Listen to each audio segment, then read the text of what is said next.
Minor Threat were not just a band, they were a movement. The hardcore legends from Washington not only helped usher in a brand of faster and louder punk rock along with fellow local chaos agents, the Bad Brains. They also ignited a new wave of DIY ethos and personal accountability. While the influence of the group, which played from 1980 to 1983 and included singer Ian MacKaye, guitarist Lyle Preslar, bassist and guitarist Brian Baker, and drummer Jeff Nelson, is immeasurable, their musical output was not exactly prodigious.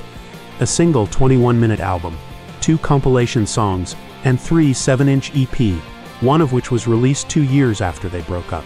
There has also been a scarcity of photographs of them, but that's about to change. A teenage Glen E Friedman began snapping pictures of the Dogtown skateboarding scene of the 1970s, getting up close to the airborne action taking place in the emptied-out swimming pools of Southern California. He later took his lens to the stage to capture a new breed of California punk bands like Black Flag, the Germs, Dead Kennedys, and Circle Jerks, and would eventually become one of the preeminent photographers of the 1980s New York rap scene, shooting LL Cool J, Run DMC, and the Beastie Boys, as well as the cover of the greatest hip-hop album ever, Public Enemy's It Takes a Nation of Millions to Hold Us Back. While the Salad Days shot has secured its place in punk rock history, Friedman has plenty of other pictures of the band that have never seen the light of day until now. In October, Akashic Books will release just a Minor Threat photographs of Glen E Friedman. Unlike in the digital age when hundreds of stills can be captured in a matter of seconds, Friedman estimates his complete portfolio of Minor Threat amounts to less than 200 shots, and 140 of those images are in the book. That makes me very proud that so much of what we made not only looks cool, but was composed in an interesting way, and tells a story of the moment, says Friedman. While other Friedman books like FU Heroes and My Rules are more curated collections of artists' work in which he presented what he considered the best of the best, he decided to take a more comprehensive, completist approach on last year's What I See. The Black Flag photographs of Glen E Friedman, and that continues with just a Minor Threat. It was like a hydrogen bomb going off in a city, says Friedman of his first time seeing Minor Threat live on July 1982 at the Barn at Alpine Village in Torrance, Calif. I had been hearing the records for a little more than a year, but the way they came out on stage and the way the songs sounded live, it obviously was another experience. You don't know the personalities until you see them. You could hear it in the music, but there was no seeing it yet. There were no videos to watch ahead of time, so it was absolutely thrilling and inspiring. So Friedman shot 2 rolls of film instead of just one. One of those shots never seen before is of guitarist Lyle Preslar seemingly turning his wrath on someone.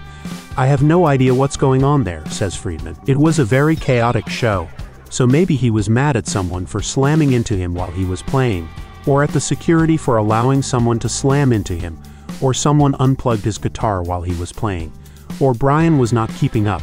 You can't really tell. Regardless, it's a great window into the passion and havoc of a Minor Threat show. Lyle was a perfectionist, says Friedman. I think he just wanted things to be a certain way, and at a show you often can't control that. And he is expressing his disappointment or bewilderment that everyone isn't following what he thinks should be happening. As for what Preslar was actually yelling about in that photo, not even the subject knows for sure. This shot of Ian MacKaye was taken at the original 930 Club in Washington on August 1982. How was seeing the punk outfit in their hometown different from other gigs? As communal as the band always was, they were even more so at home because everybody knew them and had grown up with them, recalls Friedman. The whole situation just seemed more relaxed and more comfortable. Not that it wasn't completely intense and chaotic as usual, but it was their club, their own stomping grounds. There was just a comfort level where there was less pressure than when they played in New York or Los Angeles. To get the best shots in such a constantly shifting scene, Friedman fell back on his roots in the medium. Much like skateboarding, I just try to get as close to the action as possible. Whether it's in front of the stage or on the stage, I get as close to the subjects as I can and still see the environment they're in. His previously unreleased shot of MacKaye above shows the singer in his element. As to how the frontman compares to his childhood friend and fellow hardcore legend Henry Rollins of Black Flag, Friedman says it's apples and oranges, right? Henry is very introverted, very intense, very strong, very menacing. Ian is also very strong, but he is more about sharing, more about being with the people and the crowd. They just speak in different languages and are great in different ways. Minor Threat's famous show at CBGB on December 1982 almost didn't happen. Their van broke down on the way to New York, causing the group to arrive late to the gig. Only after Friedman and others pleaded to the club did the show go on. Time was running out on the clock, recalls Friedman. They weren't going to not let the band play because they weren't there on time, but they finally got there, and we had made the case that you have to let the band go and play at least 15 minutes. Otherwise, everyone's going to fucking tear this place down. The club relented, and chaos of another sort erupted. Once Minor Threat was playing, they were such a force you couldn't stop it. They let the show go on, and they played for about a half hour, when we thought they were only going to get 15 minutes just to calm everyone from destroying the place. But they played a phenomenal show. In typical Minor Threat fashion, the band and crowd were intertwined as one, as shown in the never-before-seen photo from the performance above. But did that mass of bodies sometimes obscuring the group hinder Friedman's ability to get the best shots? Did it make it more difficult to do what I wanted to do, ponders Friedman.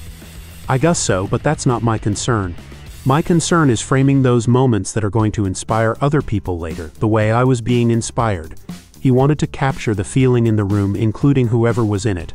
Friedman and Minor Threat didn't have anything specific in mind when they set out to take some pictures in between gigs in Los Angeles in April of 1983. I have no idea why we did it, says the photographer. I have no idea why I used the fisheye that day, but we managed to get a couple of cool shots. There's a little more personality in some of them, and goofiness. They're not just super hard, and it's a little more personable. These pictures also feature the addition of new bassist Steve Hanskin, with Brian Baker moving over to second guitar. Black Flag had 2 guitars at the time, and once Black Flag put in 2 guitars, it was kind of a trend, says Friedman. We all know that Brian was originally a guitar player, and he switched to bass just for the band. It was kind of a thing at the time to get more power. Everyone wanted to do it. It turned out that most of them after a year or two went back to 1 guitar. That includes Minor Threat, who eventually lost Hanskin and opted for their original 4-person lineup.